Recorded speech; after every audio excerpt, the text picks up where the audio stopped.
1.5 കോടി ജനങ്ങൾ ഇന്ന് നമ്മുടെ സംസ്ഥാനത്ത് സമാധാനപരമായി ജീവിക്കാൻ പറ്റാത്ത ഒരു അവസ്ഥയാണ്. അങ്ങ് തന്നെ അവിടുന്ന് ചേർന്ന് പറഞ്ഞു, ഈ കാര്യത്തിന് സർക്കാരിന് എന്ത് ചെയ്യാൻ കഴിയും എന്നുള്ളതാണ് പറയേണ്ടത്. വാചാലത ആയിട്ട് കാര്യമില്ല എന്നാണ് മന്ത്രിക്ക് പച്ച മലയാളത്തിൽ പറഞ്ഞാൽ കൊടുത്ത ഉപദേശം. ഇവിടെ നായികർക്ക് മാത്രം സുഖകരമായി ജീവിക്കാവുന്ന ഒരു അവസ്ഥയാണ് സർ നമ്മുടെ സംസ്ഥാനത്ത്.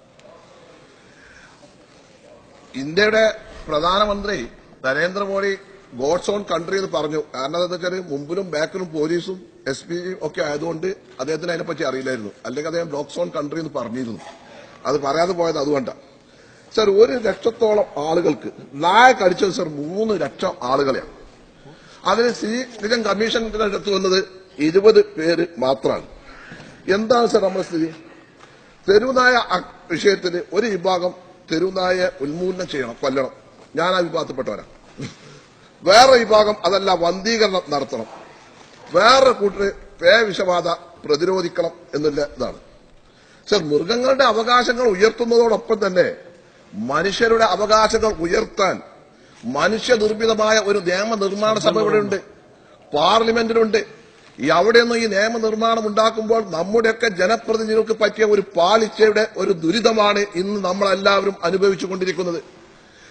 എന്തുകൊണ്ടെന്ന് വെച്ചാൽ നിയമനിർമ്മാണം നടത്തുമ്പോൾ ഞാൻ അടക്കമുള്ള സാമാജികർ നിയമനിർമ്മാണം നടത്തുമ്പോൾ ഈ സഭ ബഹിഷ്കരിക്കുന്ന പരിപാടി നിർത്തിയാലേ ഇതിന്റെ ന്യൂനതകൾ പരിഹരിക്കാൻ കഴിയുള്ളൂ. പാർലമെന്റിൽ ഈ ബില്ല് വന്നപ്പോൾ എല്ലാവരും സഭ ബഹിഷ്കരിച്ചു. ഉദ്യോഗസ്ഥന്മാർ എഴുതി കൊടുത്തതാണ് പാസാക്കി. ഞാൻ കാര്യം പറയട്ടെ, വെറുതെ ശ്രീ ബഷീർ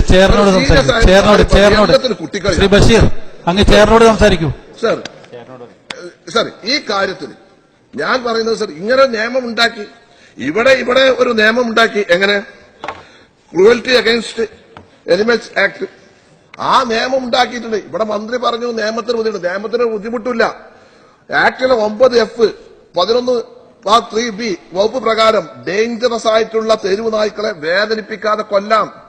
പൊന്നാര മന്ത്രി ജലീൽ സാഹിബ്, നിങ്ങളൊന്ന് പോയിക്കാണ്ട് സിയാലിന്റെ അടുത്ത് പോകണം. നമ്മുടെ ഉദ്യോഗസ്ഥന്മാർക്ക് ബുദ്ധിയില്ലാത്തതുകൊണ്ടല്ല, കാര്യങ്ങൾ നടത്താൻ അറിയാത്തത് കൊണ്ടല്ല.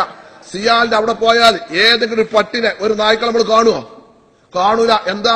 അവിടെ കൊന്നിട്ടില്ലേ? ആ കൊല്ലാനോ അതിന് കൂട്ട ഒരു നയം.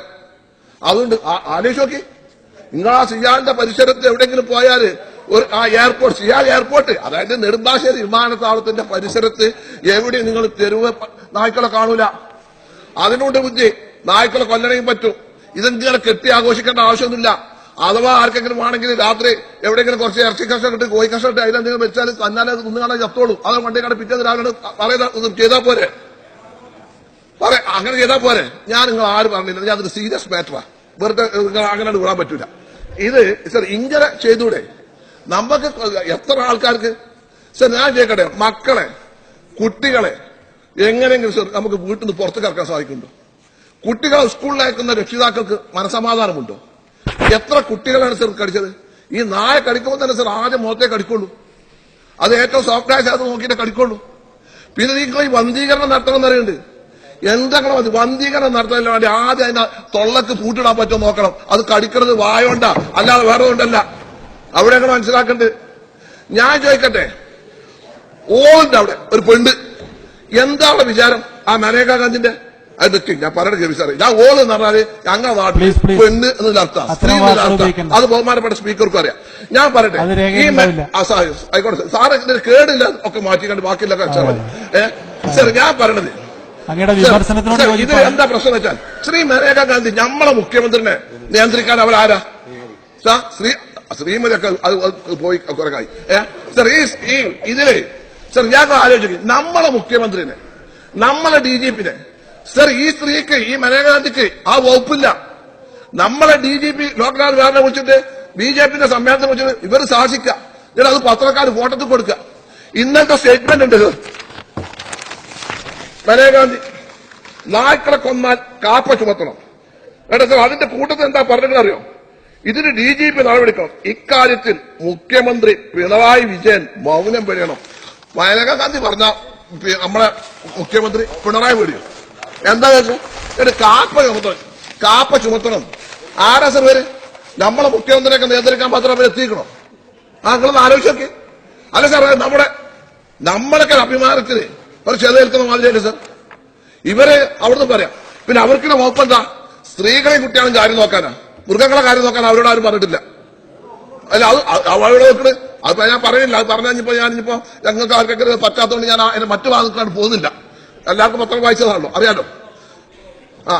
അവനെ കുട്ടികളെ ശരിക്കും നോക്കിയാൽ മതി. ശരി, നിങ്ങൾ ആലോചിച്ച് നോക്കേ, ആ ഒരു മന്ത്രി വന്നിട്ട് ഇത് പറയാ. സർ, ഒരു സ്ത്രീക്ക് പിതാന്തിന്റെ വിചാരിച്ചിട്ട് എല്ലാവർക്കും പിതാന്തമാരാകാൻ പറ്റുമോ? വെറും മൃഗങ്ങളെ കാര്യം പറയാം. സർ, ഇവിടെ കോട്ടയത്ത് ഒരു സംഘടന ഉണ്ട് sir, SPCA, society for prevention of cruelty animal ആക്ടിന്റെ ഒരു സംഘടന ഉണ്ട് സർ. ഇവരുടെയൊക്കെ സാമ്പത്തിക സ്രോതസ് ബഹുമാനപ്പെട്ട മുഖ്യമന്ത്രി ഒന്ന് അന്വേഷിക്കണം. ഇവര് സർ ഏതെങ്കിലും ഒരു കാളകൂട്ട് നടക്കുമ്പോൾ അതിന്റെ ഒരു ഫോട്ടോ, അല്ലെങ്കിൽ എവിടെയെങ്കിലും ഒരു നായിനെ ആരെങ്കിലും അടിച്ചു കൊണ്ടുക്കണമെങ്കിൽ അതിന്റെ ഫോട്ടോ ഇതെടുത്തിട്ട് സർ അതിന്റെ ആ ബോർഡിക്ക് അയച്ചിട്ട്, ഇത് 2 ഓഫീസിലേത്, ഒന്ന് മദ്രാസിലും ഒന്ന് ഡൽഹിയിലും, ഈ 2 ഓഫീസിലേക്ക് അയച്ചിട്ട് ഇതിന് പണം വാങ്ങാണ് സർ.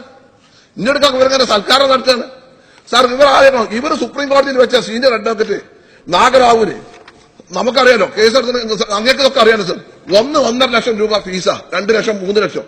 അതേ മാസം ഈ കേസെടുത്ത് എവിടുന്നാ സർ ഇവർക്ക് ഇതിനൊക്കെ വരുമാനം? ഇവരൊക്കെ ഈ കിട്ടുന്ന പണം എന്ത് ചെയ്യുന്നു, എങ്ങനെ ചെലവഴിക്കുന്നില്ലാന്നോ? പിന്നെ സർ ഈ പേവിഷമ അത് ഏറ്റാല് എത്ര റുപ്യന്റെ ചെലവാ സർ? അല്ല, പേവിഷമ അത് ഏറ്റല്ല സർ. ഇതിന്റെ മരുന്ന് ഇവിടെ ബഹുമാനപ്പെട്ട മന്ത്രി പറഞ്ഞല്ലോ, ഈ കടിയേറ്റാല്, ഒരു നായന്റെ കടിയേറ്റാല് ചെലവ് എത്രയാ? 40,000 റുപ്യ. ആ മരുന്നിന്റെ വില ഒന്ന് ആലോചിച്ച് നോക്കണം, 40,000 റുപ്യ. ഈ ഇവിടെ പറയുന്ന റാബിസ് ഇമ്മ്യൂണോഗ്ലോബുലിൻ കുത്തിവെപ്പ് നിർബന്ധ, അത് വളർത്തുമൃഗങ്ങൾക്ക് വേണം. ഞാൻ ചോദിക്കട്ടെ സർ, ബഹുമാനപ്പെട്ട ഈ സഭയിലെ ഒരംഗത്തിന്റെ ബഹുമാനായ EK വിജയൻ MLA ഭാര്യയെ കഴിഞ്ഞ കാലത്ത് നായ കടിച്ചു. അല്ല, മരുന്നിന്റെ അന്ന് ഈ സഭ വികാരപരമായി ഈ കാര്യം ചർച്ച ചെയ്താ സർ.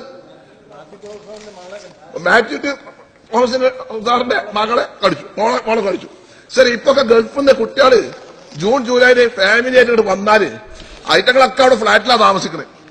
അവിടെ വന്നിട്ട് ഒന്ന് മുറ്റത്തേക്ക് ഇറങ്ങി അവനാന്റെ വീട്ടിൽ നിന്ന് മുറ്റത്തേക്ക് ഇറങ്ങാൻ മക്കളാരും സംഭവിക്കണില്ല. അത്രത്തോളം ഭീതിജനകമായ ഒരു അവസ്ഥയാണ് സർ. ഈ 40,000 റുപ്യ വരുന്നത് എവിടെ സർ? ഇപ്പൊ നമ്മളെ സർ വലിയ വലിയ ഉന്നത ഉദ്യോഗസ്ഥന്മാർ, ഇവരല്ല കുറച്ച് IPS-കാരും IAS-കാരും സർ ഇതിന്റെ ഏറ്റവും വലിയ ഇവരെ ഈ വാക്സിനേഷൻ ലോബിനെ സംബന്ധിച്ചു സർ. ഞാനൊരു ഇത് വായിക്കുന്നത്, പട്ടി വിഷയത്തിൽ മരുന്ന് ലോബിയുടെ സ്വാധീനത്തിന്റെ കുറെ ഉദാഹരണങ്ങൾ സർ. മുൻ DGP സെൻകുമാർ പട്ടികളെ കൊല്ലുന്ന ആളുകളുടെ പേരിൽ കേസ് എടുക്കാൻ വേണ്ടി അന്ന് സർക്കുലർ ഇറക്കി. മുൻ ചീഫ് സെക്രട്ടറി ജിജി തോംസൺ, ഇനി അത് നിങ്ങളെ കാലത്തല്ലേ പറഞ്ഞത്, എല്ലാവർക്കും ബാധക. മുൻ ചീഫ് സെക്രട്ടറി ജിജി തോംസൺ പട്ടിയെ കൊല്ലാൻ പാടില്ല എന്ന് പല സ്ഥലത്തും പ്രസംഗിച്ചു, ലേഖനം എഴുതി. 4 നമ്മുടെ IG ആയ B സന്ധ്യ പട്ടിയെ ഉപദ്രവിക്കുന്നത് കൊണ്ടാണ് അവ മനുഷ്യരെ ഉപദ്രവിക്കുന്നതെന്ന് പ്രഖ്യാപിച്ചു സർ. ഇപ്പോഴല്ലേ DGP, അത് IG. പിന്നെ ഇവരാരും സർ പൊതു നിരത്തിലൂടെ നടക്കുന്നവരല്ല, മുന്നിലും പിന്നിലും തലങ്ങും വെങ്ങും പോലീസായിട്ട് നടക്കുക. റോഡ് കൂടെ നടക്കണ്ടോ? ഇല്ലല്ലോ. മന്ത്രിക്ക് പേടിണ്ട്, മന്ത്രി അങ്ങനെ മോശമാക്കി പറയാൻ പറ്റില്ല സാർ. ഇനി അതേമാതിരി ഈ തെരുവ് നായ്ക്കളുടെ ഈ വിഷയം, ഈ തെരുവ് നായ്ക്കളുടെ ഈ വിഷയത്തിന് ഇനി മൃഗങ്ങൾക്ക് വശം 1200 കോഴിക്കുഞ്ഞുങ്ങളാ സർ ഒരു സ്ഥലത്ത് ചത്തത്, ഇവിടെ മാളയിൽ, തൃശ്ശൂര്. അതുപോലെ തന്നെ സർ ആട്ടുകൂടി കയറിയിട്ട് ആടുകളെ കടിച്ചു കൊല്ല. ഒന്നാമത് സ്ഥലത്ത് ഇറച്ചിയും കാര്യങ്ങളൊക്കെ തിന്നിട്ട് പിന്നെ അക്രമകാരികളാണ് സർ. അവിടെയാണ് സർ നമ്മൾ മനസ്സിലാക്കേണ്ടത്. പ്രശ്നത്തിന്റെ ഗൗരവം വളരെ ഗൗരവമായിട്ട് തന്നെ സർക്കാർ എടുക്കണം എന്നാണ് എനിക്ക് പറയാനുള്ളത്. ഇതിന് കക്ഷി രാഷ്ട്രീയമൊന്നുമില്ല. നിങ്ങളെ കാലത്ത് ഞങ്ങളെ കാലത്തൊന്നും ഞാൻ ഇത് പറയുന്നില്ല. ഇത് സർ ഇനി ഒരു കാര്യം സർ, ഇതിനിപ്പോ ബഹുമാനം എനിക്ക് പറയാനുള്ളത്, ഈ 1250 നായപിടുത്തക്കാരൊക്കെ കിട്ടിയിട്ട് പൊന്നാര മന്ത്രി ഇതൊന്നും നടക്കൂല. ഞാനും നിങ്ങളൊക്കെ പഞ്ചായത്തിലും ജില്ലാ പഞ്ചായത്തിലും ഒക്കെ ഉണ്ടായിട്ടുണ്ട്, പഞ്ചായത്ത് പ്രസിഡന്റൊക്കെ ആയിട്ടുണ്ട്. അന്നൊക്കെ നായനെ പിടിച്ച് കൊല്ലണിന് 5 റുപ്യ ഒരു നായപിടുത്തക്കാരന് കൊടുക്കും നമ്മൾ വെക്കല്, നിയമം അതാ. പക്ഷെ എന്താ, അതിന് ആളെ കിട്ടൂല. അതിന് 4 നായനെ കൊന്നതിന്, ഒരു നായ്ക്ക് 4 നായനെ കൊന്നതിന് വൗച്ചർ ചെയ്തിക്കാണ്ട് പഞ്ചായത്ത് മെമ്പർമാർ ഒപ്പിട്ട് ആ കാലത്ത് നടക്കല. അതാ നടക്കല. ഇതൊക്കെ നാട്ടിൽ നടക്കണ. എല്ലാം കൂടി നിയമം നോക്കിയിട്ട് വള്ളിപുള്ളിക്ക് വ്യത്യാസം ഉണ്ടായിട്ട് ഒന്നും നടക്കൂല. അപ്പൊ സർ ഈ കാര്യത്തിന് നമുക്ക് ശാശ്വതമായ പരിഹാരം കാണും. എനിക്ക് ബഹുമാനപ്പെട്ട മുഖ്യമന്ത്രിയോട് പറയാനുള്ളത്, അങ്ങ് ഇതിന് മുൻകൈ എടുത്തിട്ട് കേന്ദ്രത്തിൽ പോയിട്ട് ഇവിടെ ഈ അലഞ്ഞു നടക്കുന്ന ഡേഞ്ചറസ് ആയ നായ്ക്കളെ അത് ഉന്മൂലനം ചെയ്യാനുള്ള ഒരു നടപടി സ്വീകരിക്കണം സർ. മന്ത്രി 10 മിനിറ്റ് പറഞ്ഞു, ഞാൻ എല്ലാവർക്കും വേണ്ടി പറയാം. സാർ അത് മനേകാഗാന്ധിനെ കണ്ട അതൊക്കെ നമ്മുടെ സി എം ഒക്കെ പോയി കണ്ട മനേകാഗാന്ധിനെ കാണാൻ പറ്റും. നിങ്ങളെന്താ സി എമ്മിന് നിലവാരം കുറക്കണേ? നമ്മളെ സി എം ഒക്കെ പറഞ്ഞാൽ എനിക്കൊരു വെരി വൈറ്റ് ഒക്കെ അല്ലേ? പ്രധാനമന്ത്രിനെ കണ്ട് സാർ അതിന് ഒരു തീരുമാനം ഉണ്ടാക്കണം സാർ. അല്ലെങ്കിൽ പിന്നെ എനിക്ക് പത്രക്കാരോട് പറയണ്ടേ, ആരെങ്കിലും 10ഓ 20ഓ കൊന്നാൽ നിങ്ങളത് പബ്ലിസിറ്റി കൊടുക്കണ്ട. അതൊക്കെ നമ്മളെ നാട്ടുകാർക്കും നമ്മളെ കുട്ടികൾക്കും നിങ്ങളെ മക്കൾക്കും വേണ്ടിയിട്ടാണ് ചെയ്യുന്നത്. നിങ്ങളിത് ചില പബ്ലിസിറ്റി കൊടുത്തിട്ട് അപ്പുറത്തല്ല കുറച്ച് മൃഗസ്നേഹികൾക്ക് വളം വെച്ച് കൊടുക്കണമെന്നില്ല. നിങ്ങൾ വളം വെച്ചൊക്കെ ശ്രദ്ധിക്കുക. ഈ പത്രക്കാരും ദൃശ്യം നിങ്ങൾ ഇതെല്ലാം കൂടി എടുത്ത് കൊടുക്കണം. ഈ കൊല്ലാൻ പോകണത് പബ്ലിസിറ്റി കൊടുക്കണ്ടാണ്. അതാണ് നടക്കട്ടെ, അതന്നെ നടക്കുള്ളൂ. അത് ഞാൻ പറഞ്ഞല്ലോ, വിഷം പറ്റിയത് ഇറച്ചി ഇട്ട് കൊടുത്ത എത്ര സുഖ. എന്തിനാങ്ങൾ മറ്റൊരു മാർഗ്ഗം ആലോചിക്കണത്? തലയിൽ കുറച്ച് കോമൺ സെൻസ് ഉണ്ടായ പോലെ. ഇതില്ലാത്തതാണ് ഇതൊക്കെ തരാറ്. അപ്പൊ ഈ കാര്യത്തിൽ സാർ വളരെ ഒരു ഇതായിട്ടുള്ള കാര്യങ്ങൾ ഉണ്ടാകണം എന്നാണ് പറയുന്നത്. പിന്നെ ബഹുമാനപ്പെട്ട മന്ത്രി വകുപ്പിനെ പറ്റി ഒന്ന് പഠിക്കണം. മന്ത്രിയോട് പറയാനുള്ളത് വെറും പ്രസംഗം മാത്രം പോരാ. എന്റെ സുഹൃത്ത് നമ്മളൊക്കെ പല പ്രാവശ്യം ജില്ലാ പഞ്ചായത്തിലൊക്കെ ഒരുമിച്ചുണ്ടായതാണ്. നമ്മുടെ പാർട്ടിയുടെ യൂത്ത് ലീഗിന്റെ ജനറൽ സെക്രട്ടറി ആയതാണ്. എനിക്കിപ്പോ നിങ്ങൾക്ക് ആ സ്ഥാനം കിട്ടിയിട്ട് സന്തോഷമുള്ള ഒരാളെ നന്നായല്ലോ, പോട്ടെ. അല്ല അത് സന്തോഷം. പക്ഷേ സർ അങ്ങ് ഈ 14ാം കേരള നിയമസഭയിൽ ഒന്ന് എം വിൻസെന്റിന്റെ 1103 നമ്പർ ചോദ്യം, എന്നെ നെല്ലിക്കുന്നിന്റെ 1100 നമ്പർ ചോദ്യത്തിന് പറഞ്ഞിട്ടുണ്ട്. എന്താ മറുപടി പറഞ്ഞത്? അതൊക്കെ അതാണ് ഞാൻ പറഞ്ഞത്, പഠിക്കണം. കഴിഞ്ഞ 3 മാസത്തിനുള്ളിൽ എത്ര പേർക്ക് തെരുവ് നായ്ക്കളുടെ കടിയേറ്റിട്ടുണ്ടെന്ന് ജില്ല തിരിച്ചുള്ള കണക്ക് നൽകാമോ? വിവരം ശേഖരിച്ചു വരുന്നു. നായയുടെ കടിയേറ്റ് ആരെങ്കിലും മരിച്ചിട്ടുണ്ടോ? വിവരം ശേഖരിച്ചു വരുന്നു. വിഷയമായിട്ട് മൃഗങ്ങൾ സംസ്ഥാനത്തുണ്ടോ? വിവരം ശേഖരിച്ചു വരുന്നു. ഇത് നിങ്ങളാണ് എനിക്കേണ്ട ആവശ്യമില്ലല്ലോ. പണ്ടിന്റെ വാപ്പ പറഞ്ഞേ, ഞാൻ ഈ കച്ചവടത്തിന്റെ ഫസ്റ്റിൽ ഇറക്കിയപ്പോ ഒരു കടലാസ് വാങ്ങിക്കൊണ്ടിരാൻ പറഞ്ഞു എന്നോട്. അപ്പൊ പോസ്റ്റ് ഓഫീസ് 978 സാർ, ഞാൻ 2 മിനിറ്റ് 978 സാർ, ഞാൻ പോയിക്കാണ്ട് കടലാസ് കിട്ടിയില്ല DF ഓഫീസിൽ. അപ്പൊ അസംബ്ലി കഴിഞ്ഞാണ്ട് വന്ന് എന്തേ ചോദിച്ചു. അത് എന്തിനാണ് അതിനകത്തൊക്കെ ബുദ്ധിമുട്ടില്ല. അത് വാങ്ങാനാണ് ഞാൻ അമ്മാനെ പറഞ്ഞാൽ പോലും എന്നെ പറഞ്ഞേക്കേണ്ട ആവശ്യം ചോദിച്ചു. അല്ല എന്നോട് ചോദിച്ചു. അപ്പൊ എന്താ ജലീലിനോട് പറയാനുള്ളത്? മന്ത്രി എന്ന് പറഞ്ഞാൽ ശേഖരിക്കലല്ല, അത് ഇംപ്ലിമെന്റ് ചെയ്ത് പ്രായോഗിക നടത്താനുള്ള നെട്ടലും കപ്പാസിറ്റി ഉണ്ടാവും. അതിനാണ് ബഹുമാനപ്പെട്ട പിണറായി വിജയൻ 3 മന്ത്രിമാരുടെ വകുപ്പ് ഒന്നായിട്ട് എന്റെ തനി തന്നത്. അതുകൂടി മനസ്സിലാക്കണം. ഇവിടെ 3 ആള് കഴിഞ്ഞ എല്ലാ വകുപ്പും അദ്ദേഹത്തിന് അതിന്റെ ഒരു പ്രതീക്ഷ ഉണ്ടായിരുന്നു. എനിക്ക് പേടിയാ ഞാൻ പോകുന്നുള്ളത്. അപ്പൊ ആ പ്രതീക്ഷയൊക്കെ പോകാൻ.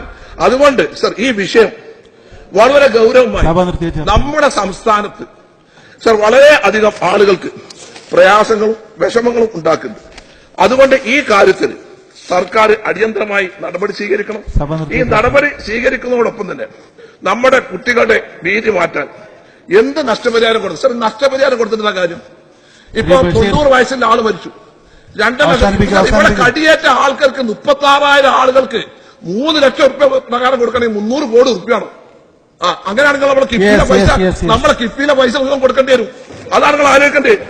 അതുകൊണ്ട് സർക്കാർ സംസ്ഥാനത്താകെയുള്ള ജനങ്ങളിൽ ആദ്യം നടക്കുന്ന ഈ പ്രശ്നം ഗൗരവത്തിലെടുത്ത് സഭ നിർത്തിവെച്ച് ചർച്ച ചെയ്യണം. പ്രായോഗിക പരിഹാര നടപടികളെ കുറിച്ച് തീരുമാനമെടുക്കണം. സമയബന്ധിതമായി അത് നടപ്പിലാക്കണം. എങ്ങനെ ജനങ്ങളുടെ മനസ്സിലെ ഭീതിയോ നിസ്സാവസ്ഥയിൽ നിന്നും അവരെ മോചിപ്പിക്കാൻ സർക്കാർ അടിയന്തര നടപടി സ്വീകരിക്കണം. ഈ സഭ